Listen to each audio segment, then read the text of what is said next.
anybody can run a route, you know, but I hang my hat on customer service first and taking care of my customers. And if you do that, you'll be real successful at what you do. Hey guys, it's Sam with The Blind Life. Welcome back to the channel where I help you learn how to live your best blind life.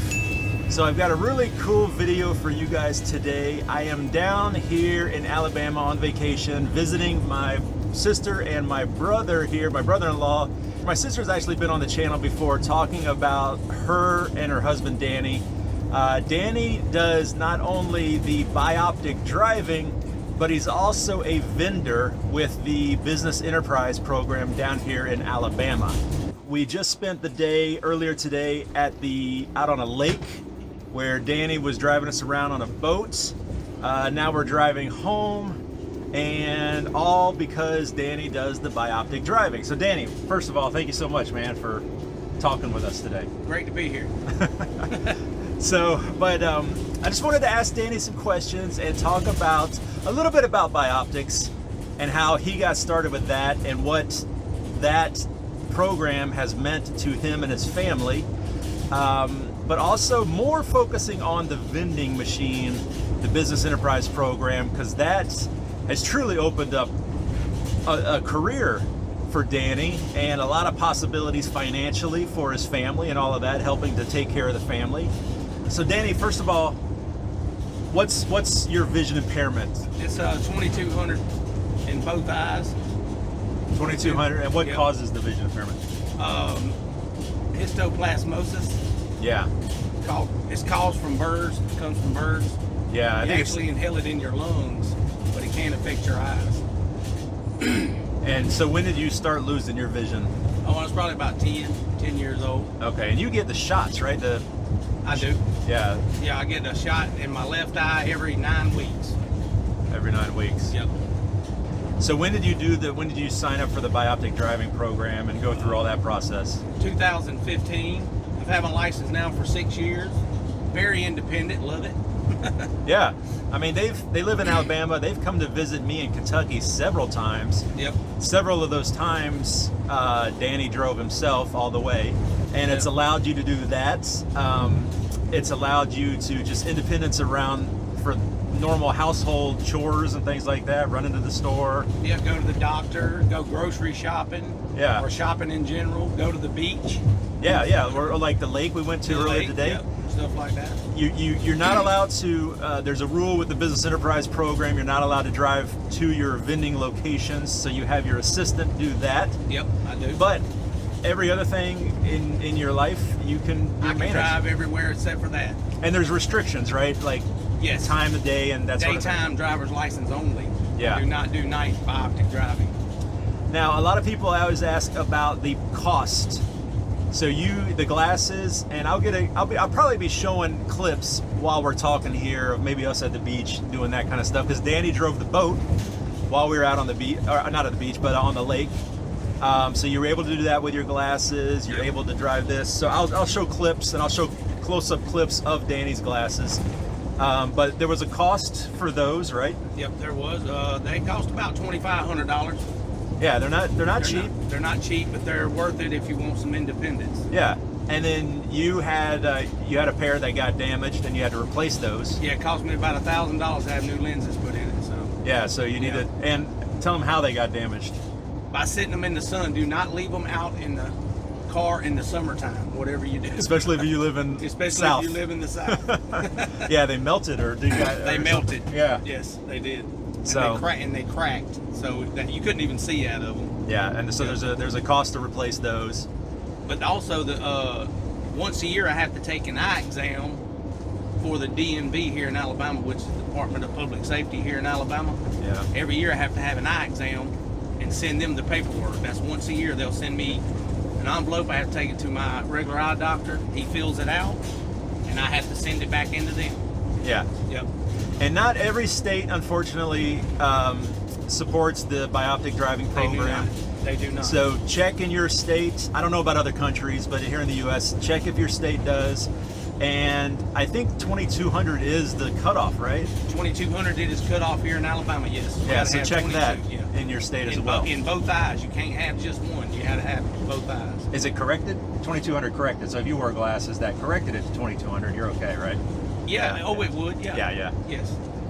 So, Yeah, as long as they have 2200 vision, they can drive a vehicle in the state of Alabama. yeah.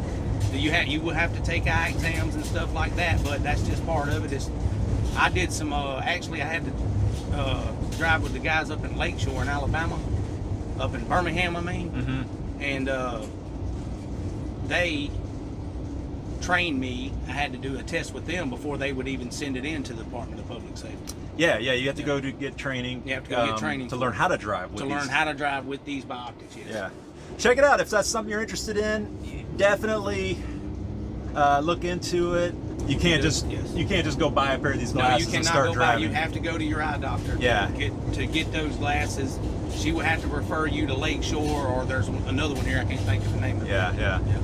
And go through the training and all that. And go through the training, but it's well worth it. Yeah, if you qualify, it definitely opens up all kinds of possibilities of independence and that sort of thing. Yeah.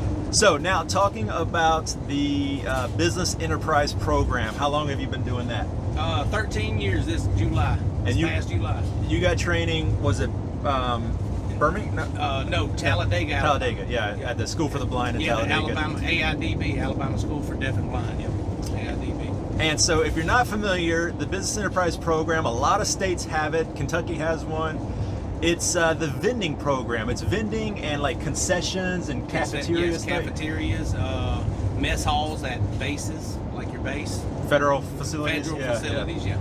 And so it's if you've ever been driving or traveling and you stop at a rest stop and you see a plaque that says that the vending machines are serviced by the blind or visually impaired, that's what it is. It's the business enterprise program. Yes, for the blind. Yes. So to give them a real quick breakdown of how does it work as far as getting a route, that kind of thing, because it's a bit of a lottery, right? Or it is, but it's a 6-month course. You go to school up there. They train you to run a cafeteria. They train you to run the snack bar. They train you on vending machines. It's a 6 months course. You pass that course, and you become a licensee. Yeah. And when stuff comes out for bid, which it always does, you just sign your name to it, send it back in, and it's like a 10-day. Takes 10 days for them to select you or not select you. You'll get a letter in the mail within 5 days saying you were selected or were not. Then you have 5 days to turn that letter back in to whether you accepted it or not. Yeah. That's how that works. And routes are the most lucrative. I do a lot of routes. I do big routes because they make the most money, but you do a lot more work. It's a lot more work than just sitting there at a snack bar or doing a cafeteria. Yeah, the routes are the vending machines, right? The routes are the vending locations. machines. Yes, I work at a state prison. They're a lot of work, but they make the most money out of video. Yeah, because you got to think Yes. they're not going to be at the grocery store in your city and the gas station down the street. They're in different towns, different cities. You do a ton of traveling. I do a ton of traveling. I got 200 machines I got to look after. 200 machines. Yes, and that's a lot of work in a 5-day period. So. And that's a lot. I'm on the road a lot. That's a lot. That's work. But it's very lucrative though. It's a great living, but you just have to work at it. Yeah, and I'm going to show some clips of Danny like counting his money, because it's all coins and bills and things like that. I mean, you do have a bunch of machines with credit card scanners, yes, right? Yes, I have credit card readers. Yes, I do. Yeah. Yep. But it's still a lot of counting coins and $1 bills. Yeah, so you have to factor that in. So if someone's thinking they want to do this, and you got to go to the bank every other day if you have to. Yeah. So yes, it's running back. I spend a lot of time in the road than I do at home.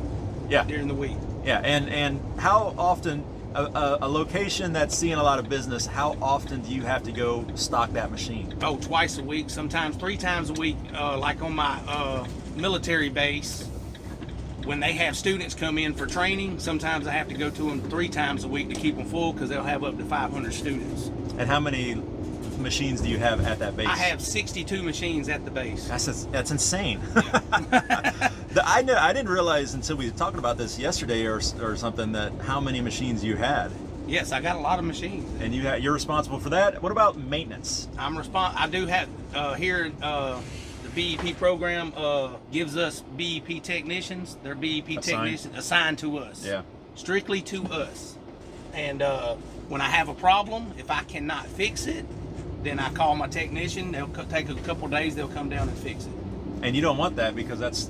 No, you don't want that. You want to do your best to fix it yourself, because if it ain't up and running, it ain't making money. Yeah.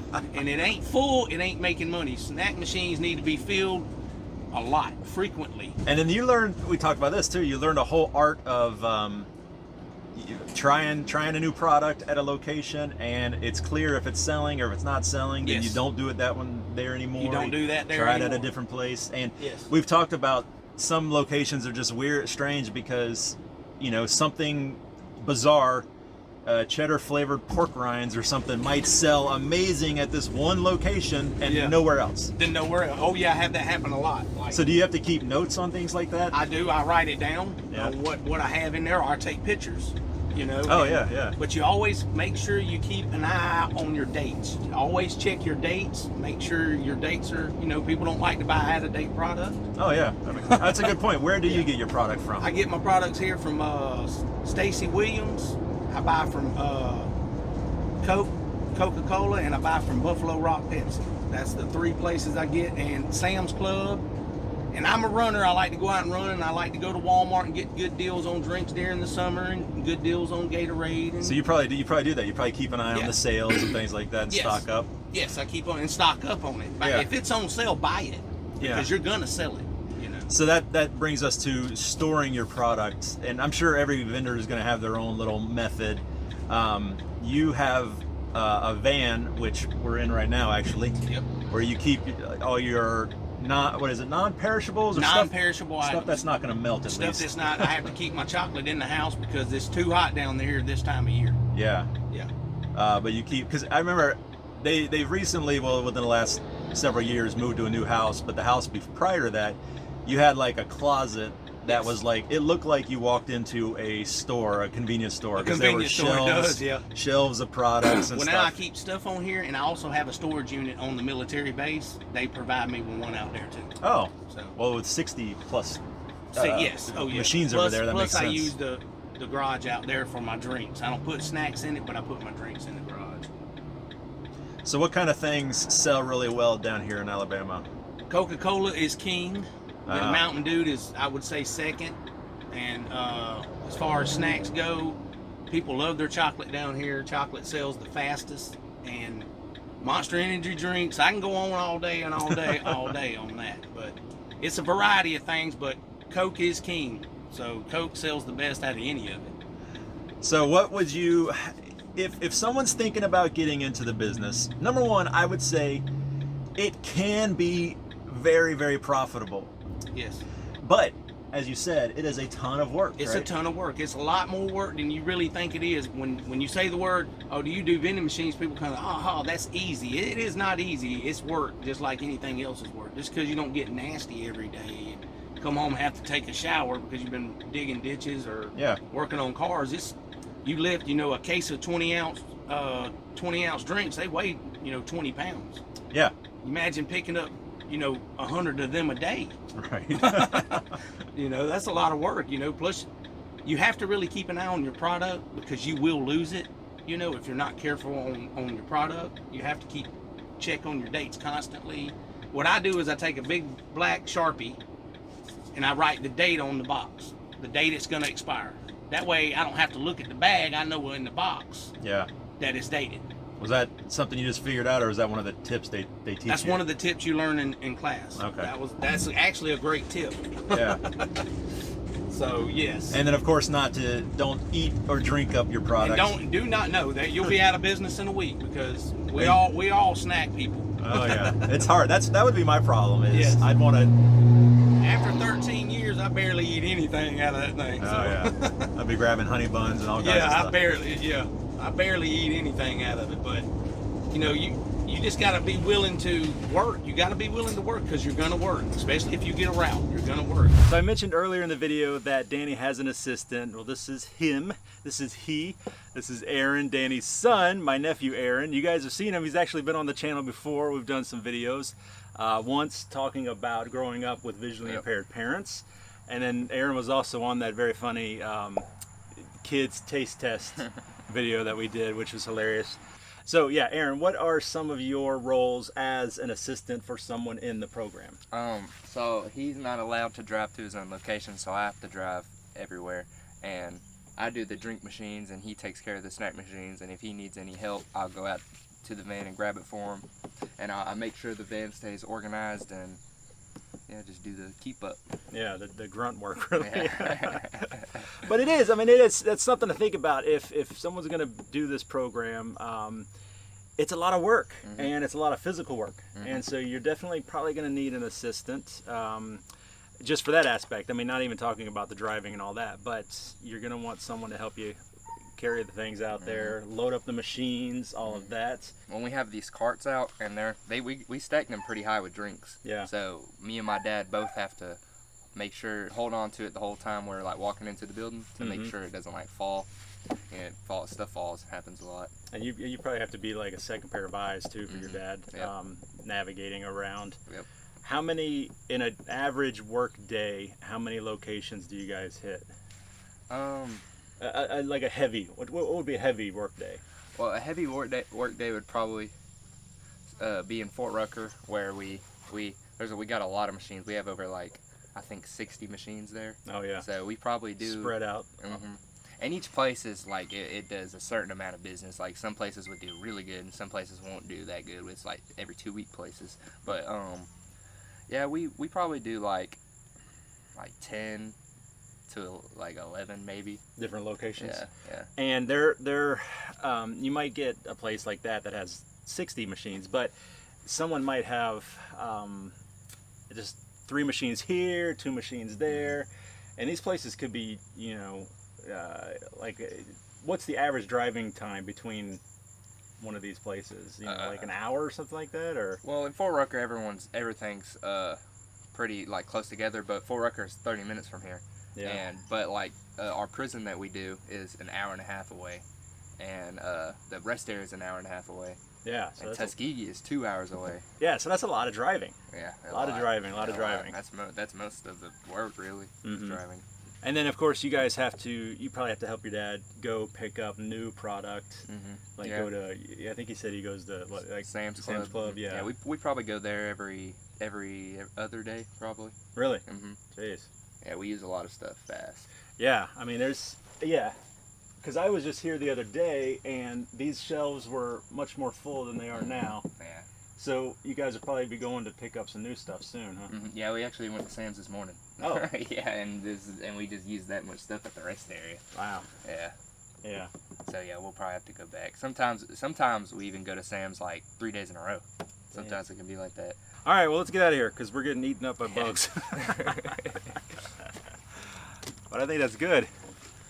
I want to talk a little bit real quickly about the business side of it because a lot of people might not realize that it is a full legitimate business. Like you have to do taxes, you have to payroll, you have to do expenses, you have to do all of that. Yep, all your overhead, everything.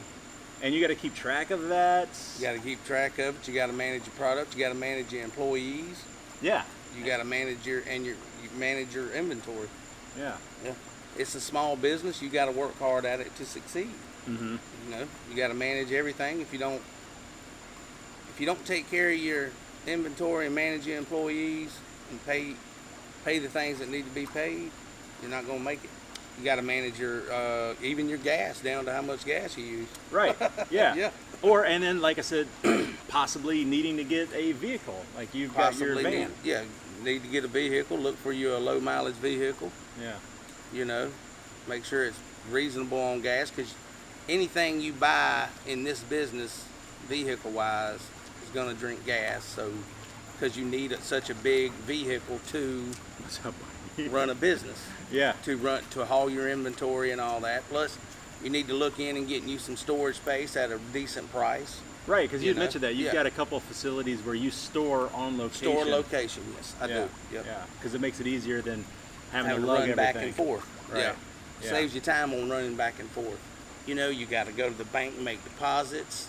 Yeah, I mean, we're just watching Danny count up his coins and count up his bills. Yep. This is physical money. This isn't, you know, I'm sure you have a lot of machines that have card readers on. I do. And I got that's- all of them do. And a lot of that's digital. I mean, you know, so a lot of is. your income is going to be digital. Yep. But a huge chunk of your income is physical coins and bills that you're going to have to manage. You have to manage it, absolutely. Count them up. Yep. You got to count them up and Take them back and forth to the bank. take it back and Yeah. forth to the bank. You know, you just got to manage your business just like you would at home with your kids. Yeah, and so it's if you do that, you can be successful. And Yes. Danny and his family have done really, really well. Yep. Mainly due to the business enterprise program. Yeah, absolutely. You got to get up every day willing to go to work. You got to be motivated, you know, because these machines do not fill themselves, Yeah. you know. And people get angry when their machine is empty. And people get angry when their machines are empty. You got a lot of people that'll complain. Yeah. You keep your customers happy and they will buy from you. That is a fact. You want to treat your customers like gold. That's what I do, like royalty. Yeah. You know, I take care of them, and if they love you, they're gonna keep buying from you. When your customers call you and tell you we're out of this or out of that, I always tell them I'll be there within 24 hours. There the next day, because you keep them full, you're gonna keep them happy. That way you make money, and everything's happy. Well, Everybody's happy. Yeah, it just makes sense if they like you and they think you're doing a good job for them, they're going to be more inclined to put the money in the drop the coins in and Yep. buy your product. Your vending, Instead of going to the store, you guys got to take care of them and treat them right. Yeah. They'll treat you right at the end of the day. All right, well, with that, we will sign off. Yep. Thank you guys for watching. Thank you, Danny, for doing this with me. And Anytime. I hope you guys learned some good information about the Business Enterprise Program. This is how it is for Danny here in Alabama, but you know, it's going to be very similar in any state. In any state, yeah. Any state that offers it. That offers BEP, yeah. Yeah. So check it out. Contact your local Office for the Blind or whomever, and get some information about it. Stay motivated. Yeah. Yeah. All right, guys. Sam with The Blind Life and Danny with The Blind Life. We will see you next time. If you need anything from me, as always, let me know in the comments down below. We'll see you next time. All right. And jump in the pool. Jump in the pool.